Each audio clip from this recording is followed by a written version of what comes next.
Hello and welcome to 2019 Remembrance Day here on Rogers TV. Remembrance Day is an important occasion for those of us in Canada. It's a time of memory and a time of stories. And that's what we hope to share with you in the next few minutes, as well as the regular Remembrance Day Cenotaph service. Joining me today is Kay Miller. Kay is a veteran and served during what's called the Cold War after World War II here in Canada in the RCAF. Kay, welcome. Good to have you here with us. Thank you very much. Now, Kay, you were telling me that you were quite a number of years in the RCAF. Yeah. And that you, your primary responsibility was fire control operations. What was that all about? Well, it was, I was working in a radar tower, and you were watching, as the planes come in and where they were going, and what they used to call us was scope dopes. Oh. And I resented that, but anyway, that was our nickname, scope dopes. Yeah. And I really enjoyed it, and I served from coast to coast and 4 years over in France. Now, what would you do as a scope dope? Sorry, I don't mean to insult you, but what would you do as a scope dope? Well, you had to track the aircraft that were coming in, and it was all started when NORAD came into effect. Right. Because they were afraid of the Russians coming in and bombing us. That's right. And we were supposed to be the guard to prevent the Russians getting into Canada. Thank God they never made the trip. Right. Right. But anyway, that was mainly our responsibility. And once you saw an aircraft on the radar, Yeah. what would you do then? Well, That shouldn't be there. I mean, obviously there were aircraft that would be there. That you Okay, would- yeah, well, we even tracked our own, any aircraft that was in the air, we picked it up on the radar. And once you were in front of the scope, but you went from the scope to the tote board, and you wore it like a telephone operator's headpiece. Right. And you conversed, with everybody that was on the train, and it was very interesting. You were only in that scope room for a certain length of time, and then they rotate you to somewhere else.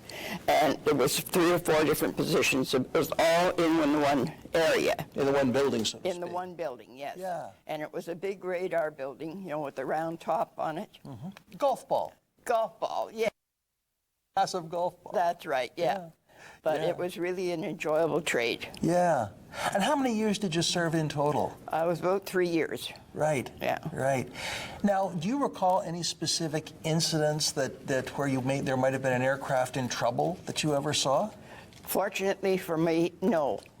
Somebody else that might have had it, but not me. So you were just watching all the aircraft flying back and forth across the country. Yeah. Exactly, yeah. As I recall, there were quite a lot of radar sites across the country, and Yes. often in very remote locations. Yes. Were you in any of those remote locations? No, I was fortunate because a lot of my friends were in really remote areas. But I was lucky that, I didn't get posted to any of them. So, But you also got posted to Europe, did yes, you not? Yes, to France. And where in France were you? In living? Metz. Okay, right in France itself. Yes, Right. right in the heart. That's where the Air Force headquarters was. Right. And that's where I was sent to. And you still were doing the same thing as a Yep. scope dope. Yep. Just keeping an eye on the. But in Europe, you'd have to watch not just the Oh, traffic. it was a different setup completely. Different orientation Yes. because the Iron Curtain was there, wasn't it? Yes. And you had to watch for aircraft coming Yeah. towards the west. Yeah. Yeah. Yeah. Did you ever see any aircraft that shouldn't have been there? On my shifts, no. No. Very lucky. Very lucky. Yeah. Yeah. So, what was the best memory you have of your time in the service?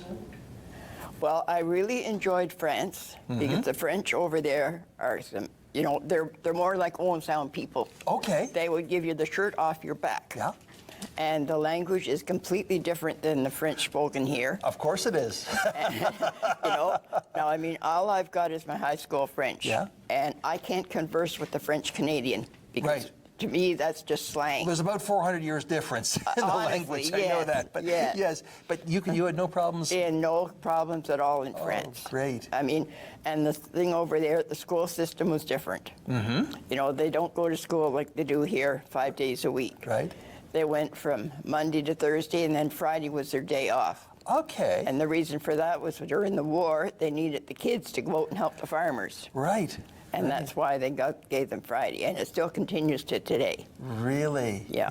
Yeah. Now, did you live on base or off No, base? I lived off the base. So you had your own little apartment or something off the base? Yeah. And that must have been different too, because instead of a military life, you had a little bit of a civilian taste to it too. Exactly. It was sort of a mixture. Right. You know, you put your uniform on, go to work, and then you come home and take your uniform off, and you were part of the community. Mm-hmm. Yeah. So when did you leave the service? I left the service in 1959. Okay. Yeah. So back in those days, it was very much a radar-controlled everything. Everything. Everything. Yeah. Today, from everything is to, obsolete, but then Yeah.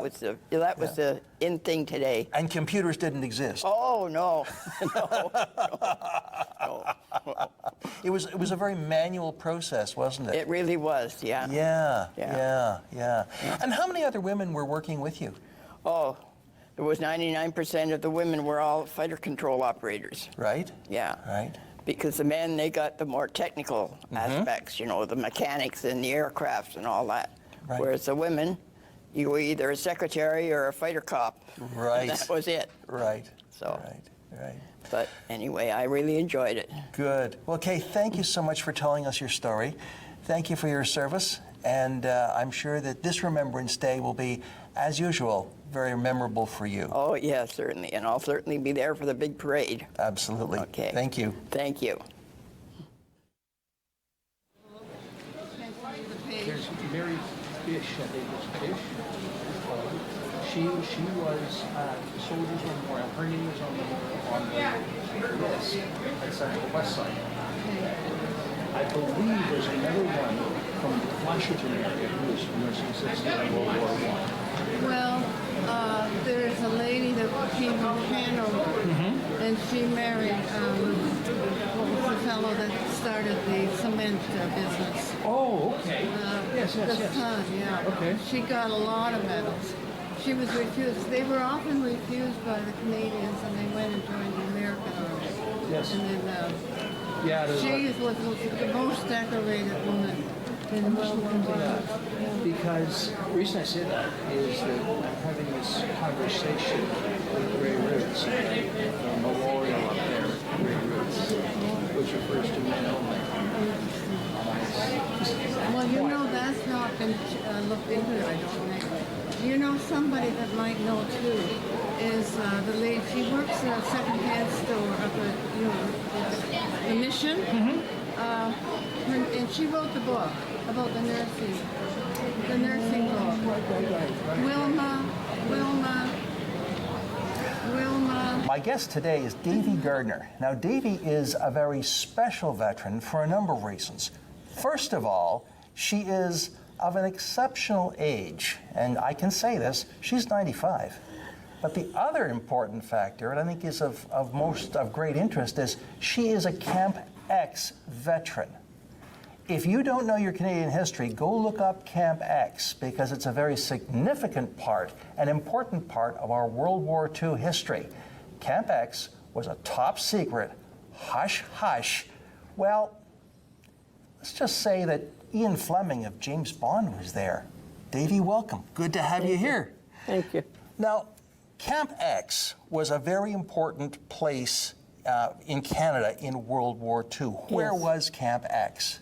Between Whitby and Oshawa, on the border, And right on the lake. and right on the lake. Yeah. If you're driving along the 401, going east or west, it's, I'm going to say, somewhere around, just like I say, between Ajax and Whitby in there, but you can't see it now. It's on the It's on the left side. east side of Whitby. On the east side of Whitby. Yeah. But almost to Oshawa. And it's all warehouses now. Yeah, it's right next door to the liquor control. Which is Warehouse. very The liquor appropriate. control warehouse is right next to the Right park. next, and there is a park there now. Yeah, that's a park. There is a park there now, that's right. Yeah. But when you were there, it was fields. It was fields and there was no 401. Right. Right. So when you went in on number 2 highway, you didn't know where you were going. Right, right. It was that secret. Yes, it was. Now, what did you do at Camp X? I was in communications, transcribe Morse code, not orally, sight. We have an intake recording, and what happened, they would transfer maybe 500 groups in the time it would, in a short time, because it was done by machine. You could type out the tape to send, and then when you received it on an ink tape recording. So you just transcribed it from the ink tape recording to. And where did it go after you received it? They didn't tell us, but I found out it went to U.S. and Ottawa. And that, yes, the British Secret Service, the British government had a special office in New York. Yes. And They ran us. and they ran. That's right. That's right. British And then security coordination. that's exactly what it was. And then they went to. And then the information also went to Ottawa. Yeah. But it was all coded. You never. It was- You could not understand a word of it, I'm sure. No, Yeah. we just knew when activity was going on, we were really, really busy. Right. And when things were all quiet, well, a break. Because we worked shift work, 24 hours, 24/7. Did you live on the camp itself? Yes. You were in barracks and. Yes, that's right. Yeah. Now your husband also worked in the Yes, he in the did. same That's where I operation. met him. Oh, okay. So, and he lived on the camp after the war because he helped run the communications, and he was there till 50, and I was there till 51 because I couldn't find a place to live in Ottawa where he was transferred. Right. Yeah. It was as I recall, it was a high secrecy training center, both and communication center, with apparently, as I recall, one of the most powerful radio transmitters in the world, Yes. located right there. The biggest supporter of Camp X were the ham operators they recruited in Canada. And all civilians. They brought them in and helped build the transmitter and everything. And Colonel Bailey was in charge of the communications, and he became one of the first mayors of Ajax. Which is why they call one of the streets by Camp X Bailey Road. Bailey Engineering went there. That's right, He yeah. started his company in Camp X. Yeah. Now, when you were at Camp X, obviously, as you said, things got really busy when the operational tempo went up and it was very quiet. What happened on VE Day? We got a 5-minute break. Take it a little bit of time off. Right. Was there any indication that the surrender had been signed? No. No, they just No, said. not, we heard what the rest of the world heard. No, they kept, you were very controlled as to what you could say, where you could not tell people where you were. We were, as far as our relatives and everybody else was concerned, we were in Toronto. Our Yes. address was Toronto. Yeah. They picked the mail up from Toronto every day and brought it. Yeah. So as far as everybody was concerned, it was Toronto. Which was And- that must have been kind of hard sometimes. And I read my notes from the archives, and there's not a thing in my military records that said I was at Camp X. Really? It says I was at a Military District Number 2 Research Center. Interesting. That's all it said. Yeah. And it had nothing to do with Camp X. Interesting. So they had a hard time proving who was stationed there. And they had to go through everybody's background. But I would say 60% were civilians. Right. Yes. There were very few from the forces. But we were never allowed to ask anybody their name or where they came from or anything. You just said, hello, how are you? And if they told you the name, fine. But you still married your husband. That's what happens when you don't know people. So we got married on the 1st of September, 45. Okay. And the big joke was one more ended the next week. Not true, really. Of course not. Of course not. But you went on to continue service in the Canadian Forces. In the No, not really. Well, no, I didn't. He did. He did. Okay. He went to National Defense But he was never he was in the forces during the war, but not after the war. He worked for National Defense. And I was fortunate to get a job working for the government, which had a lot to do with the forces. So I've been connected to the forces all my working life. Well, Davy, thank you so much for telling us just a little bit of your story that you can now talk about. Yes, that's why we didn't join the Legion at the beginning, because we couldn't say for 50 years. And this medal is the one that we got from... Yes, right here on your... Yes, yeah. But it's a civilian medal. Okay. It says we also served. Nice. Because most of the people were civilians. Right. So we were very fortunate. It was well-kept secret, no problems at all, and you worked 24/7.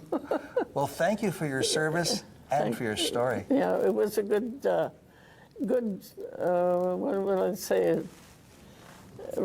role to play in the war. Great. It was very easy, and you feel a little guilty when you hear of all the stories of the vets from overseas. Yes. And you just went working. I know.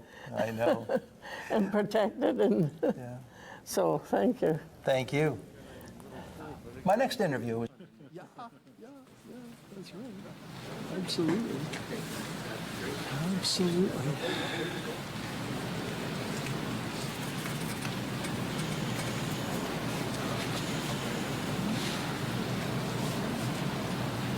I guess they can't close the road in the same way this They're year, not going since to. it's the main way through town. Because it's the main way through town, they decided not to close it.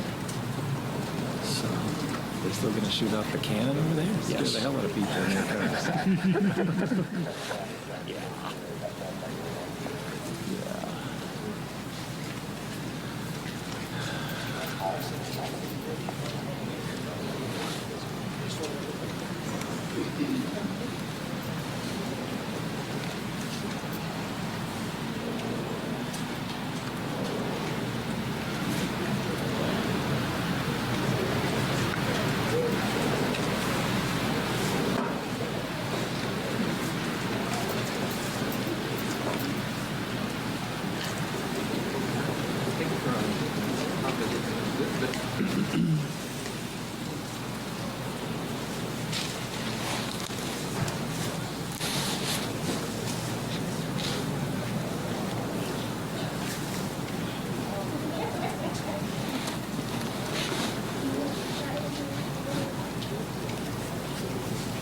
I'm also shooting at that two hand warmers at football. Just got lots of layers on. No, my feet get terribly cold. You have thick socks, but Oh yeah.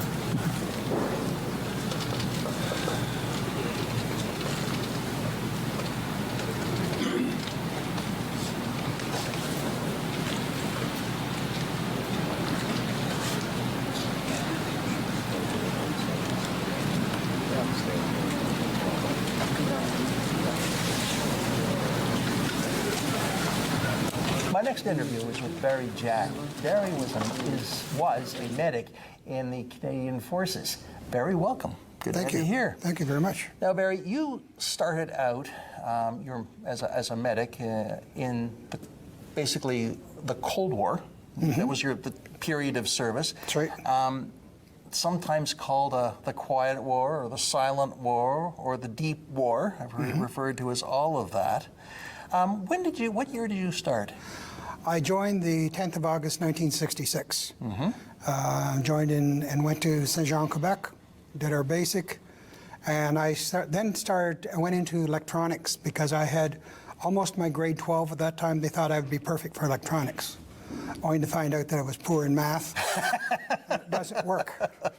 So I went to Clinton, and then from Clinton, basically I became a medic and went on to do my medical work. Now, if you started in 66 or entered in 66, you entered post-unification. Yes, I was RCAF. Okay. When I got out, I was still RCAF. Right. I never gave the That's right, way. because there was the switch back and That's forth. right. That's right. But you would have enlisted with the green uniform. I enlisted with the blue uniform Okay. before the green. Just before, that's right, because it Yep. was a couple of years About later, they switched to 68 we went they switched into. to the uniforms. Yep.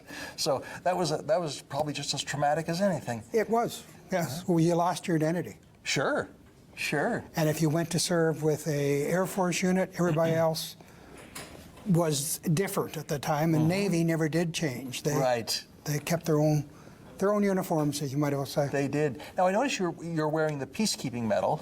Yes. Where did you see peacekeeping service? Yes, I did. I think it was about 1973. I went to Golan Heights, Israel, and spent 6 months there between Syria, just off Damascus. Right, right, right. And that was a time when Canada was very, very strong in United Nations peacekeeping, wasn't it? Yes, We yeah. had quite a number of missions around the world. Yes. There was a large contingent at Ismailia, Egypt, and then there was 320 of us, I think, in the Golan Heights. And then from there was outposts all around. So again, we're Canadians that were doing observation. Yeah, yeah. And at that point, too, I think we were still in Cyprus. Yes. There was it kind of hopscotched around the Yes. globe. The blue Yeah. beret Yes. hopscotched around the globe. I still have my blue beret. Yeah, and I'm sure it's something you have with great pride. That's right. Yeah, Yeah. yeah. A very unique and, well, still is a very special part of the Canadian Armed Forces. Yes. Yeah. Yep. Now, as a medic, your job was to go in, basically, I guess, and fix people up. Yep. Basically, you could work in the hospital, work as a somewhere between an RPN and a nurse, or you could work in a clinic and basically screen patients to see if there was in for a cold or flu or whatever it is, or you could be out with detachment, out with a regiment, on board ship. And when I was on board HMCS Yukon, there was me and 240 guys. And you were the doctor. I was the doctor at the time. Yep. Yeah, yeah. Did dentists too. Oh, my goodness. It's amazing what the sailors would let you do when they didn't want to have it done at shore. Right. Yeah. Right. And did you have any specialized training as well? I was a medical vac technician. First I Nations was and pest Métis control, peoples in the medical Owen administration, nuclear, biological, chemical warfare technician, Both of them are respected. and I think that was about it, plus medic. So basically, you could fly with a patient being evacuated by air. I did a lot of vacs. Yeah. I did everything from a Buffalo, what do you call them? That's an Otter. aircraft. That's an aircraft, Yeah. by the way. These are aircraft. not Otter, 707, Hercules. I did one air vac from Tel Aviv to Montreal on a 747. Basically, you had to look after the casualty, his needs at the time. Plus, you had to inform the crew what altitude that it was safe for them to fly at, so that you didn't interfere with the casualty, especially if he had a head. In my case, it was a head injury. So there was a lot of things you did. A lot of technical knowledge. Yeah. A lot of technical Enjoyed it. knowledge. Yeah. And the other thing, too, is that from the way you described your training, it sounds like there was a lot of what-if stuff. Yes. Just the practical.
of the nuclear, biological, chemical contamination. That's a kind of a what-if scenario. And it was a big thing during Yes. when I was in Germany and other places. Yes. Yeah, because you were with the Canadian Forces Yes. at CFB Baden-Soligen. right. So that was one of the biggest worries we had at the time. It wasn't nuclear, it was biological. Yeah. And that would have meant, as if I recall my history correctly.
They shall grow not old, as we that are left grow old. Age shall not weary them, nor the years condemn. At the going down of the sun and in the morning, we will remember them.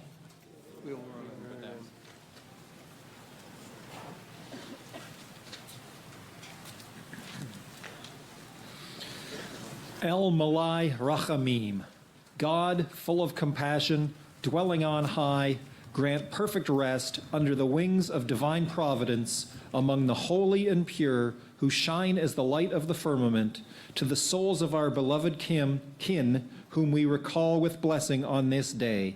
Master of compassion, gather them forever in the shelter of your wings. May their souls be bound up in the bond of life. The eternal is their inheritance. May they rest in peace, and let us say, Amen.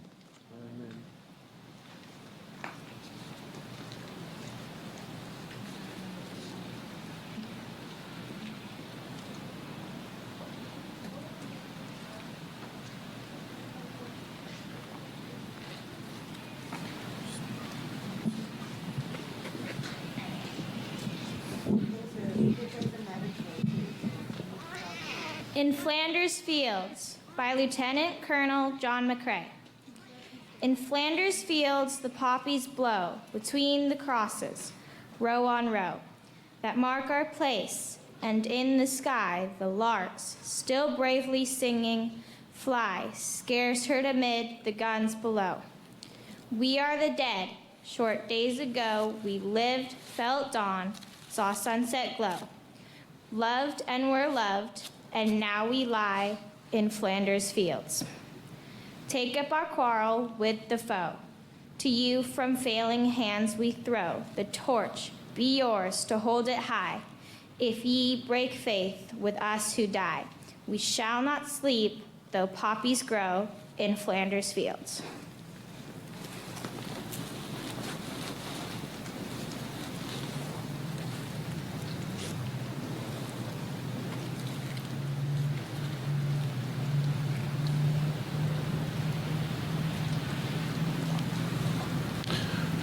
A reading from Psalm 46. God is our refuge and strength, a very present help in trouble. Therefore we will not fear, though the earth should change, though the mountains shake with the heart of the sea, though its waters roar and foam, though the mountains tremble with its tumult. There is a river whose streams make glad the city of God, the holy habitation of the Most High. God is in the midst of the city. It shall not be moved. God will help it when the morning dawns. The nations are in an uproar. The kingdoms totter. He utters his voice. The earth melts. The Lord of hosts is with us. The God of Jacob is our refuge. Come, behold the works of the Lord. See what desolations he has brought on the earth. He makes wars cease to the end of the earth. He breaks the bow and shatters the spear. He burns the shields with fire. Be still and know that I am God. I am exalted among the nations. I am exalted in the earth. The Lord of hosts is with us. The God of Jacob is our refuge. What is it that you are remembering today? Every single one of us gathered here is remembering something, sometime, or someone. And in the 2 minutes of silence which we just took, we come close to that memory. It may be of conflicts long ago and far away, which became crystal clear through this day, in this time. It may be of a time when we were much younger and could move much more quickly and see how we saw things which no one else should ever see. It may be of someone whom we have known and loved dearly, or a family member we know only through those sepia-colored photos and stories passed from generation to generation, lovingly, carefully, tenderly. This is the moment of remembrance. It is our moment. It is a very personal moment in time. And yet, it is a shared moment. We are not alone gathered here. We may not know or even speak to the people who surround us in this crowd, yet what we do together, we do in community. In this time, we are together and we remember. The words we use in the act of remembrance are much part of a much larger work by English poet Lawrence Binyon, For the Fallen. And while the words of remembrance which we repeat by heart are in our hearts today, the last stanza of his poem is worth recalling. As the stars that shall be bright when we are dust, moving in marches upon the heavenly plain, as the stars that are starry in the time of our darkness to the end, they will remain. They shall remain, and we will remember them. Amen.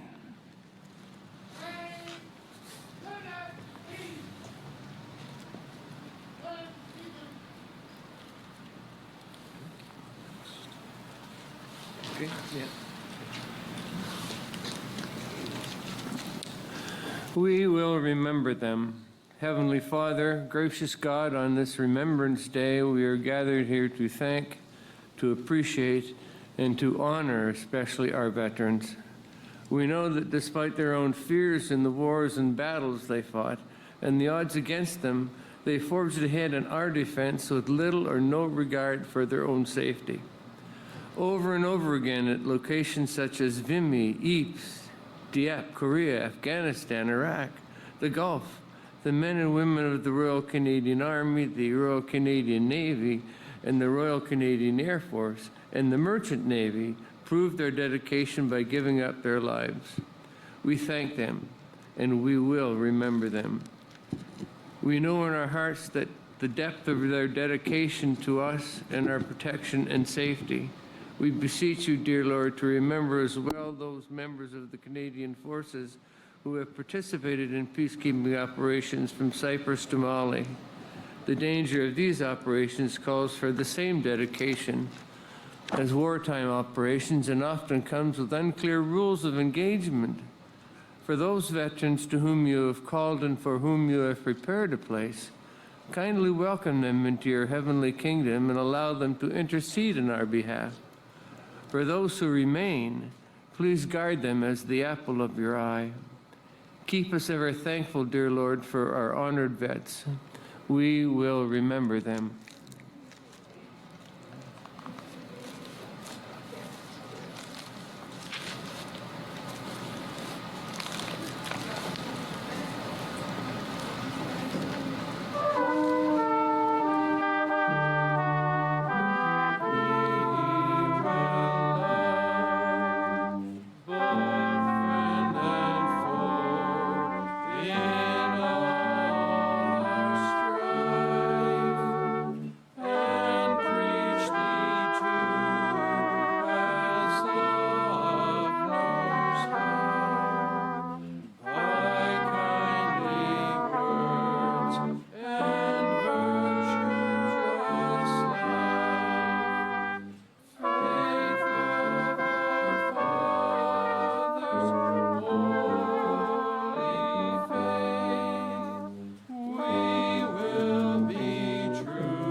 Memorial Silver Cross placed by Bob Mitchell, assisted by Patty Sergeant Gibson, President Brand 6, on behalf of all Memorial Silver Cross families.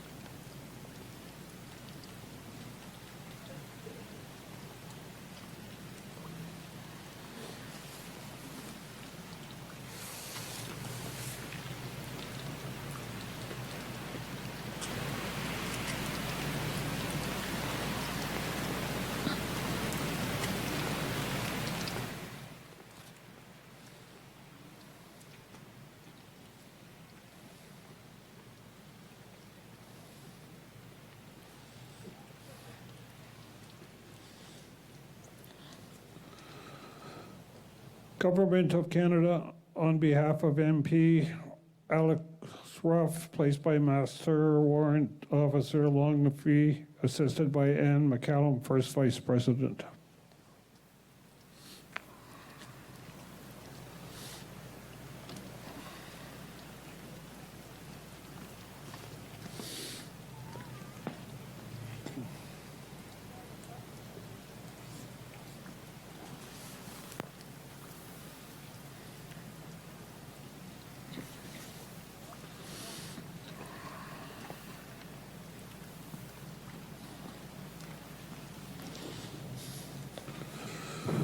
Province of Ontario, placed on behalf of MPP Bill Walker by retired MPP Bill Murdoch, assisted by Ed Yates, Second Vice President.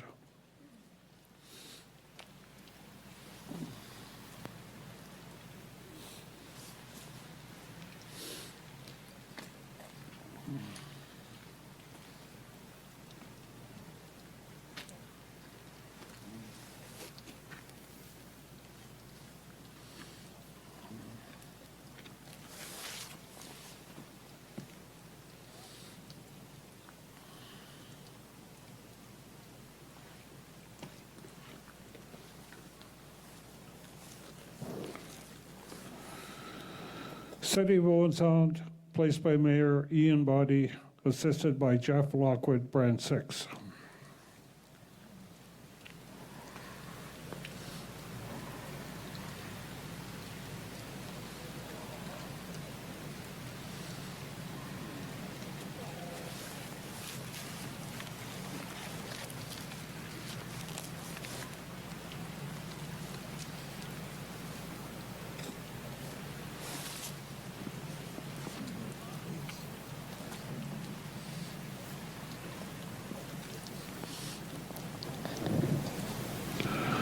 County of Grey, placed on behalf of Warden Selwyn Hicks by Grey County Councillor Brian O'Leary, assisted by Mark Woods, Brand 6 Executive.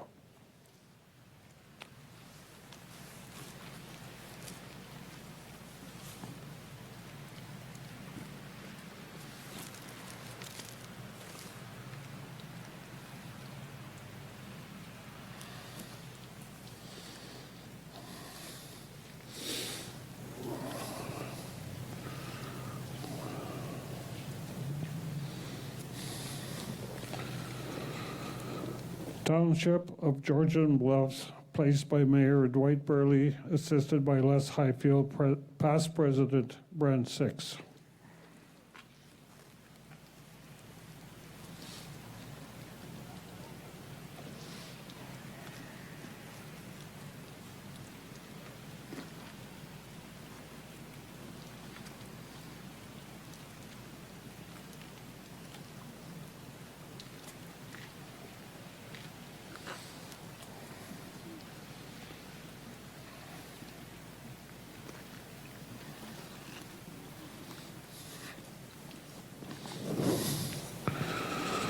Fourth Canadian Division Training Center, placed by Captain Robert Andrusko, assisted by Master Warrant Officer Chessel.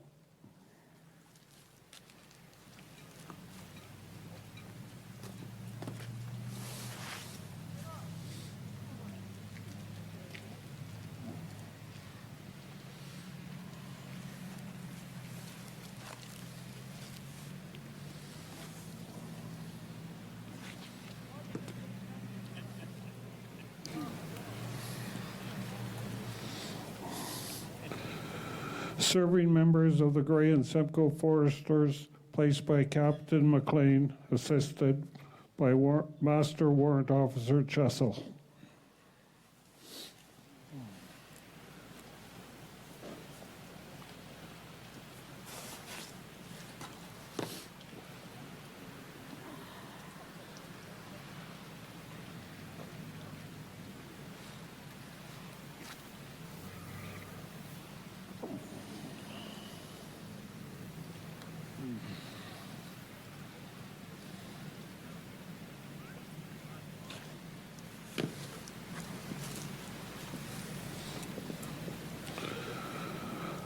Royal Canadian Legion Branch 6 and Ladies Auxiliary, placed by Patty Sergeant Gibson, President Branch 6, and Irene Surridge, Ladies Auxiliary President.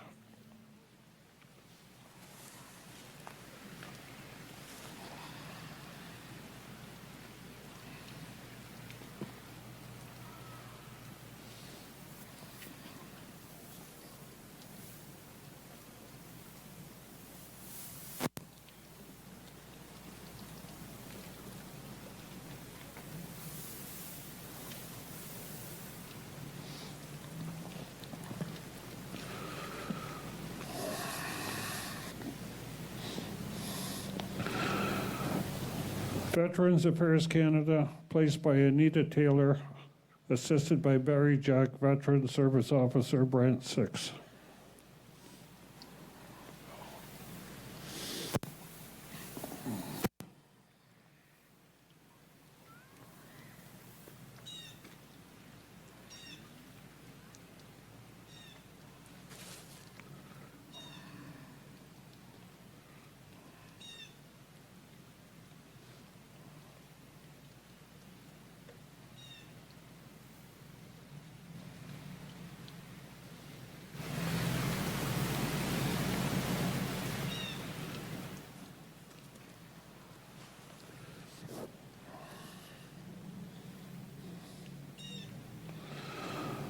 Operational stress injury social support, placed by Barry Jack, Veteran Service Officer, Branch 6, assisted by Kate Wilson, Branch 6 Executive.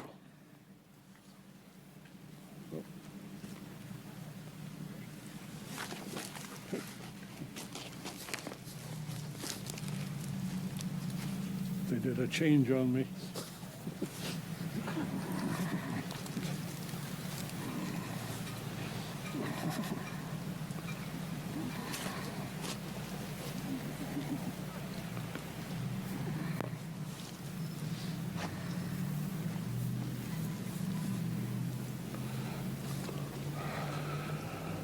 Military Family Resource Center, placed by Loretta Dietz, Secretary of the Board, assisted by Catherine Eastwood, Commander, Zone C4.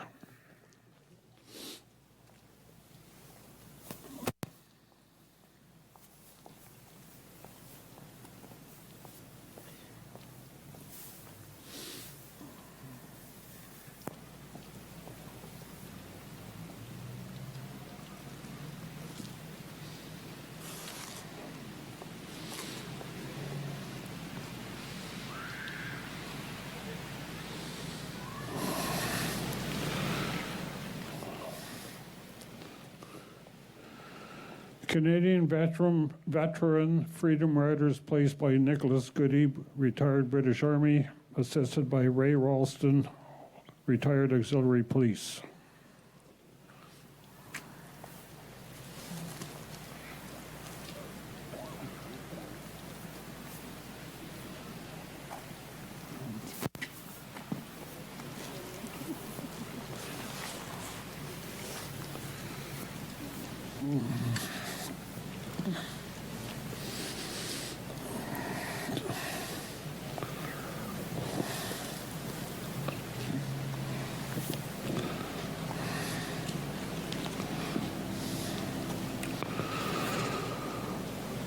Owen Sound Victoria Cross recipients Billy Bishop, Tommy Holmes, and David Curry, placed by Harry Hutchin, past President, Branch 6, assisted by Mary Mahar, Branch 6 Ladies Auxiliary.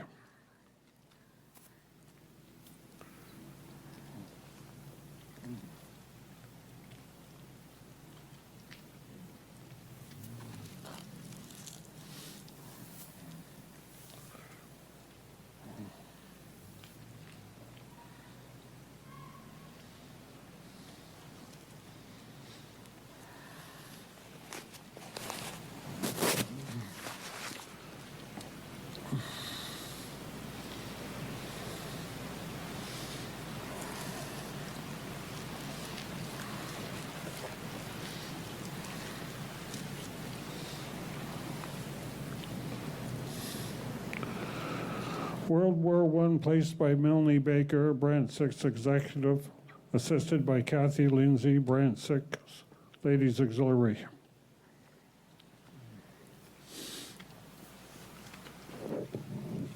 Get wet.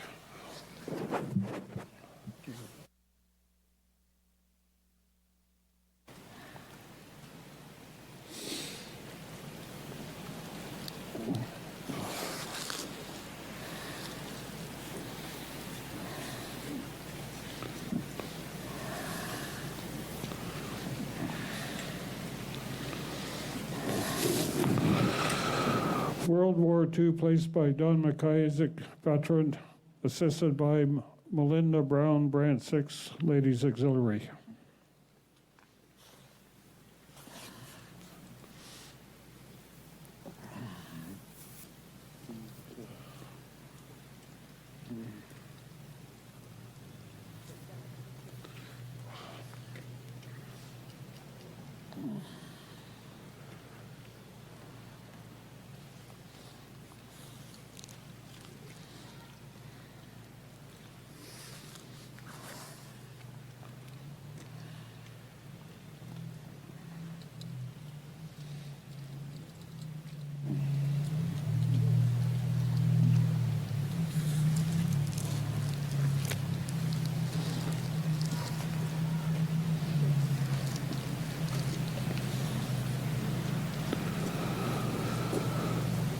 Korea War veterans, placed by Bob Alexandra, veteran, assisted by Barry Jackson, veteran.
Merchant Navy veterans, placed by John Garvey, veteran, and Mo Boyer, veteran.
Honoring all who served in conflict, in peacekeeping, and in peacetime in Canada and abroad, placed by Brian K. Veteran, assisted by Michelle Tall, Branch 6 Ladies Auxiliary.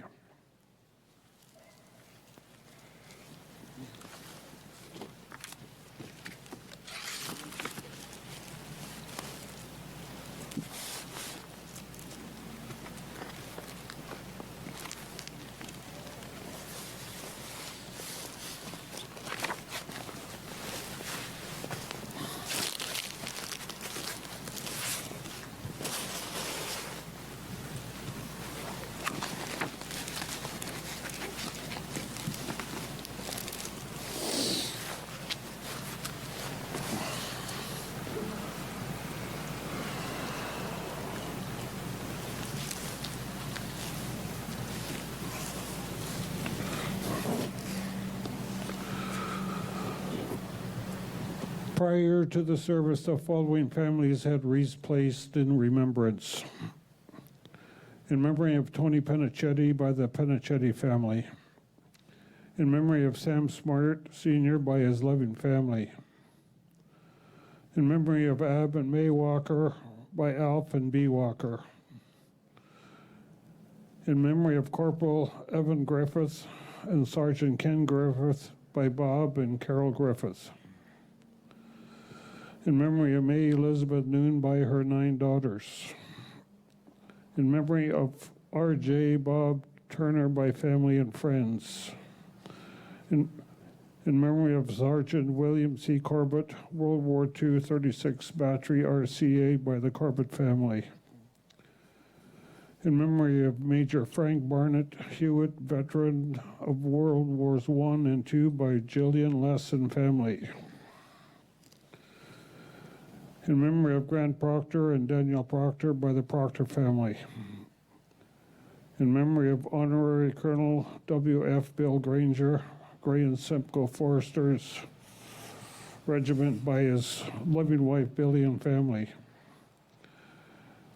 In memory of Private Samuel Farrar by his loving family.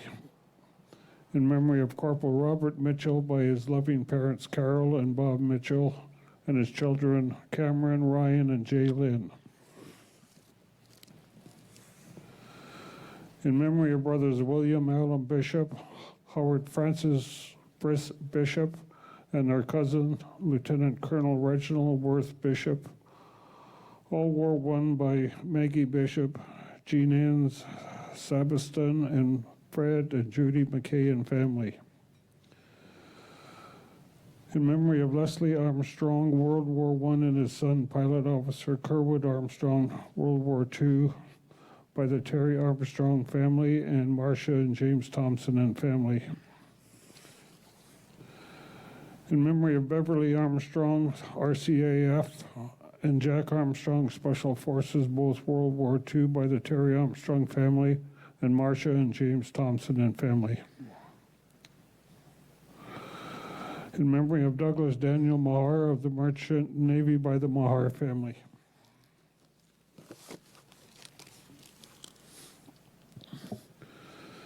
In memory of William H. Bill Harrison by the Harrison family. In memory of Bill and Mabel French, World War I, and Bert Carson, World War II, by Margaret Harrison. In memory of Norman James Gibson, Jr., by the Gibson family. In memory of World War II veterans, William, Robert, Albert, and Alfred Walker by the Walker family. In memory of Jack Sargent, Military Medal, and Sally Sargent by the Sargent family. In memory of Frederick Heasman, World War I, his and son William Heasman, World War II, by their children and grandchildren. In memory of Private E.J. Billings, RCAMC, by Annette Slade, Ed Yates, and their families. In memory of Lieutenant Colonel James Graham, England, by Cynthia, Jennifer, and Brent England. In memory of Bill McKay, from Gladys Penichetti and family.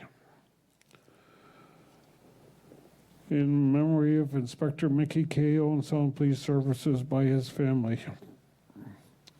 In memory of grandfather Tom Noble and his 4 brothers, by the Manger family. Henry Manger and 2 brothers, by the Manger family. Played by company of EQR Grey Guards in honor of Sergeant Ernest Roberts.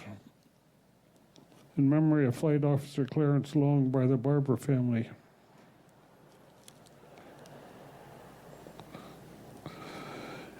In loving memory of Gunner Edwin Ashley, 17th Field Artillery, 5th Division, 1st Canadian Army veteran of World War II in Italy, France, Belgium, and participated in the liberation of Holland. Proudly from your son, Brian, daughter Louise, and their families.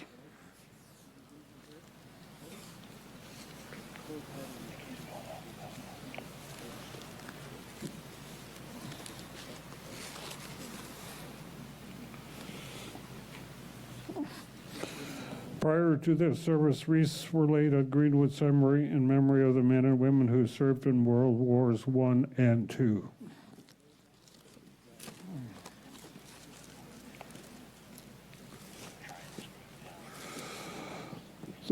The following organizations and businesses have had wreaths laid in remembrance. 167th Squadron, Royal Canadian Air Cadets Alumni Association. Bayshore Broadcasting Corporation. Beth Ezekiel Synagogue. Billy Bishop Home and Museum. Brian E. Wood Funeral Home. Brown Family Funeral Homes, Tana Hills and Breckenridge Ave-Cross. Bruce Gray Child and Family Services. Bruce Telecom. Calvary Church, Evangelical Missionary. Central Place Retirement Community, CIBC Owen Sound, Community Living Owen Sound and District, Crescent Athletic Club, QP 118900 and 118901, City of Owen Sound, East Ridge Community School, First Baptist Church of Owen Sound, First Christian Reformed Church of Owen Sound, Great Lakes Métis, Grey Bruce Health Services, Grey Bruce Labor Council, Grey Bruce Paraplegic Association, Grey County Paramedic Services, Grey and Simcoe Foresters Junior Branks Mass, Hillcrest Elementary School, Keppel Sarawak Elementary School, Campbell and District Lions Club, Keystone Child, Youth and Family Services, Kiwanis Club of Owen Sound, Lions Club of Owen Sound, North Star Masonic Lodge, number 322 AF and AM, Notre Dame Catholic School, Outdoor Adventures Club of Owen Sound and District Chamber of Commerce, Owen Sound Comrades, Owen Sound District Secondary School, Owen Sound Family Health Team, Owen Sound Police Service, Owen Sound Professional and Firefighters Association Local 531, Quota International of Owen Sound, Quota International Silver Q, Ramoka Shrine Club, Retired Women Teachers of Ontario, Owen Sound and Area Branch, Ride Performance formerly Tenaco, River Forest Montessori School, Rotary Club Owen Sound, Royal Canadian Legion Ladies Auxiliary Branch 6, Sarawak Loyal Orange Lodge 1302, Scenic City Lions Club, Scenic City Order of Good Cheer, Silver Seas of Owen Sound,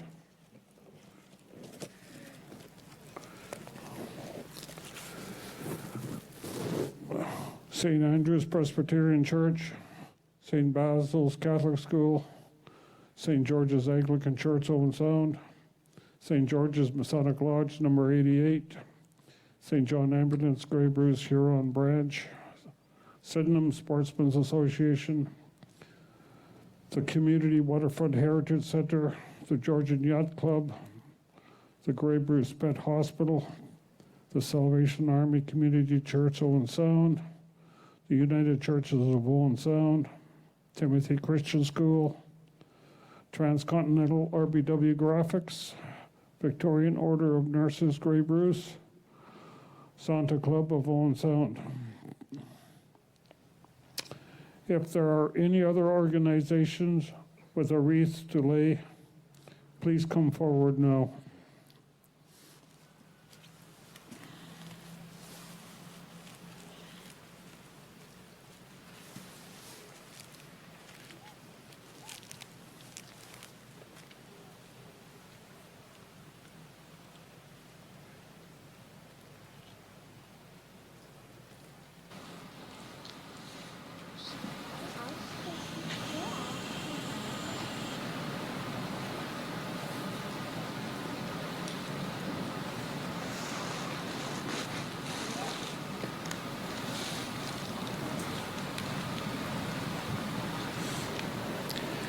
Go in peace, for that is the work we are called to do.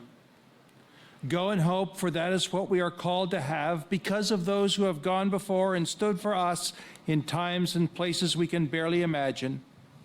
Go in remembrance, for this day is a solemn day, and the sacrifices we honor require it. Amen.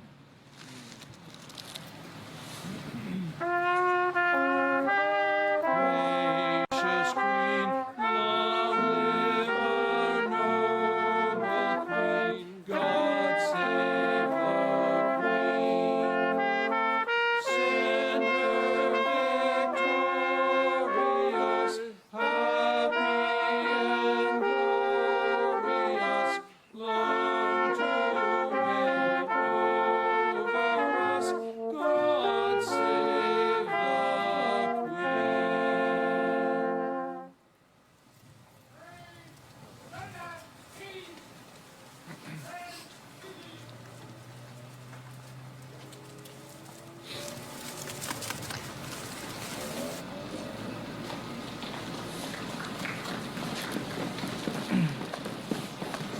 Kirk, as always, thank you so much. I will do my best for my lessons learned after Mass to get a little coordination. I know you have. Be here but early, but I'm also we're thinking, missing out some people. but That's I'm too also bad. thinking we've missed at least one, so I want to correct that going forward. So, Yeah.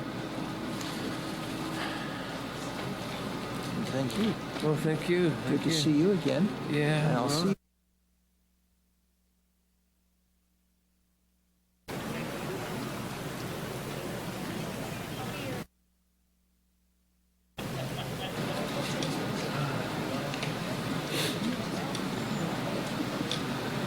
I should really go form up again, but well, forget it. That's up to you. I see somebody's taking my spot anyway. So. All right. There you go. That's good. That's good. You guys always have the best bands.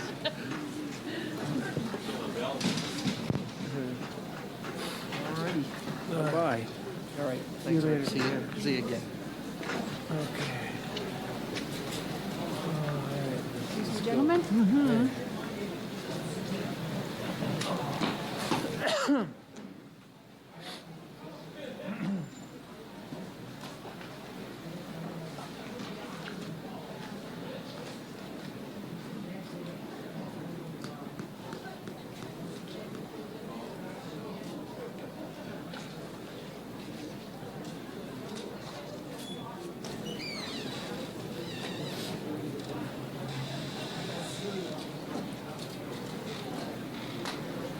Amanda, if I recall my history correctly, you had to do all your duties in a chemical suit. Yes, Like you'd Yes. have to be completely completely covered. covered, sealed with duct tape, Yep, everything. yep. Yeah. So Not too much listening to somebody's heart at that time because you really couldn't hear it. Right. Of course, at that point, I suspect the issues would not necessarily be cardiac. They No. would be very different. That's right. Very, very different. What changes did you see from the beginning of your career to the end? If you could use it, just to use a few words, what would you describe it as? I would say we were more a family when we started. Yes? When I joined, a sergeant looked after his corporal, corporal looked after the privates. And near the end of the career, it was not quite the same. Right. You were more or less on your own in a lot of cases. When you go to the cenotaph this Remembrance Day, it'll be, I suspect your experience will be slightly different from those who are World War II veterans or Korea veterans. Yes. What do you remember when you're at the cenotaph? I remember the friends I lost. I remember the people I worked with, the patients we lost. Right. All those people. And the friendship. Also, it brings back your friends that you knew. Right. Of course. And that are still alive and still serve. And with the Legion, that's, as a service officer, I get to see the veterans quite a bit, and that's my job here. Right, right. Because whether we like it or not, even peacekeeping was hazardous. I think of the crash of I believe it was a buffalo in Egypt. Yes. Where we lost quite a number of service personnel, and these have happened over the years. Yes. So Yep. important to remember them, as well as the people who have died in the more well-known conflicts. That's right. Yep. Yeah. Well, Barry, thank you so much for the conversation and for your story, and we look forward to seeing you in the parade. Thank you very much. Thank you. Appreciate it.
Hello.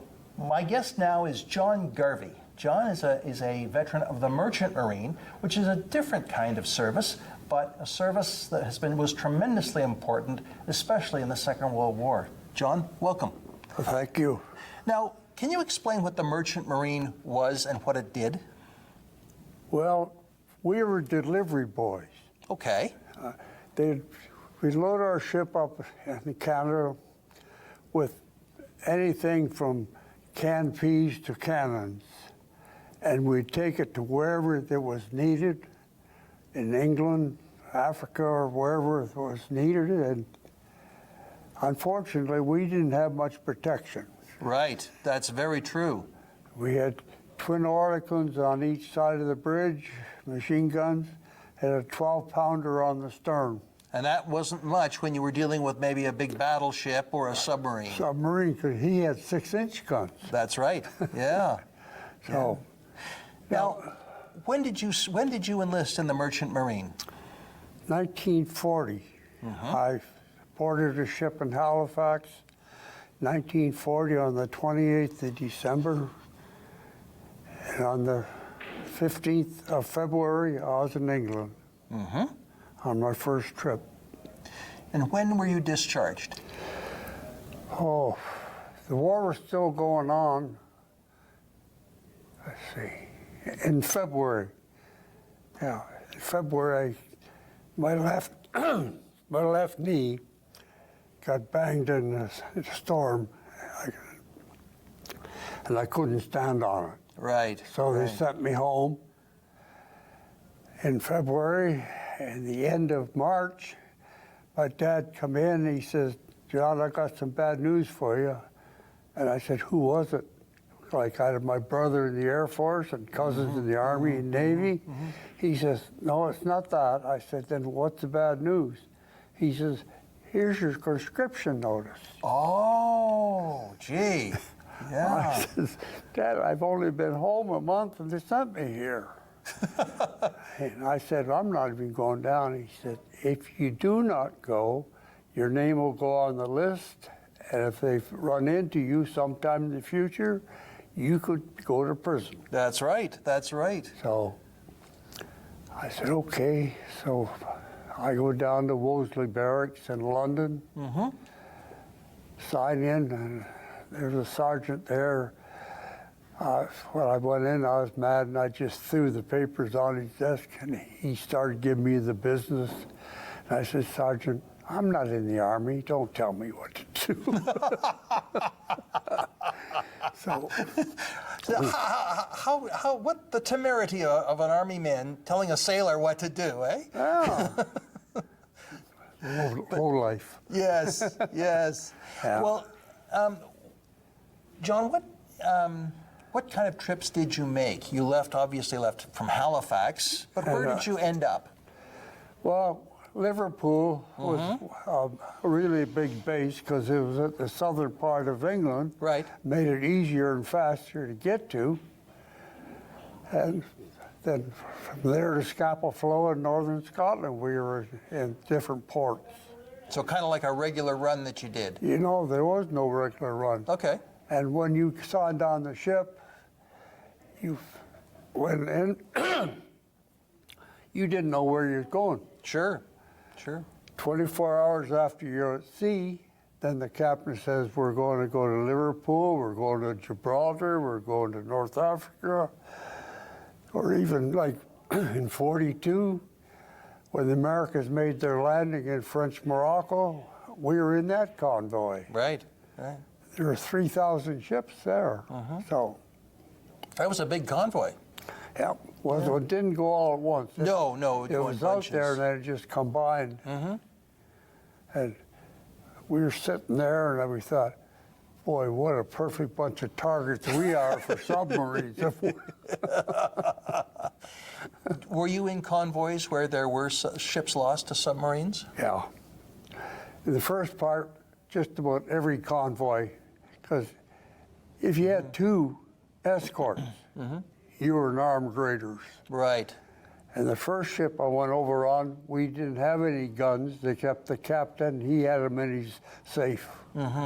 So it wasn't pretty, but we went. Right, right. As you say, you had a job to do, Yeah. and it was delivery. And I tried to get in the Navy, and they said, no, you're too young. Okay.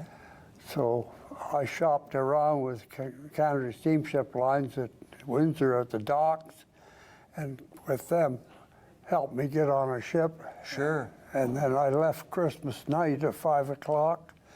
In 40, 28th, I'm aboard a ship on my way to overseas. Yeah, yeah. They really wanted people for that particular line of work, didn't they? Oh, and like a lot of people say, you were 16, they won't take you. Yeah. Yeah, well, the first ship I was on, I was 16. There's two other guys were 17, and one was 19. Yeah. We're part of the crew. You're right. Right. And we didn't know the front of the boat from the back. But you learned pretty quick. Oh, yeah. Yeah. Yeah. The merchant marine was also not treated in the same way as the regular service. I mean, No. you simply were on the ship. You were a civilian. You didn't get the benefits. No, nothing. Until much later. Well, So you were in the war, but you didn't get any benefits from that service. yeah. Yeah. We were in the war, but we weren't in the service. Yeah. Yeah. Yeah. And I'm sure you saw many of your friends not make it home. Yeah. Yeah. When you are at the cenotaph on Remembrance Day, is that who you'll be remembering? The ones who didn't make it home? Well, you remember the guys that got killed, Yeah. and maybe one, let's see. Bob Campbell is the only guy I can remember that was with us. And he's the only guy that I can remember his name. I remember different events. And Sure. I've seen everything. Yeah. Seen ships go down, aircraft on fire, and all this. We even went to Jamaica, and we had a Jamaican fireman and a Greek fireman, and they had words, and the Greek cut the other guy's throat. And we were loading in Montego Bay, and we left there, coming up, and we find 3 starways My goodness. in the hole. And Yeah. fortunately enough, we're still in this warm weather, so we went into Cuba at Guantanamo Bay, let them off, then we went out and caught up the convoy and came home. In the storm and everything else, we got in Halifax, 0 temperature, 0 visibility, and you got all these ships going in the same direction. There was a light ship about 18 miles out at the beginning of the channel, and we come so close to running it down. It was pitiful, but we didn't have any radar, Right, radar didn't exist then. and In so we civilian applications, at least. yeah, Yeah. you had But- lookouts, but that's all. Well, John, I want to thank you, first of all, for your service and recognizing that there were many, many who we remember on this Remembrance Day. Yeah. Thank you. Yeah, it's a pleasure to come in here, and not, like you say, not many people knew us. Right. Right. Oh, Okay. but we made it home. You did. Thank you. Thank you.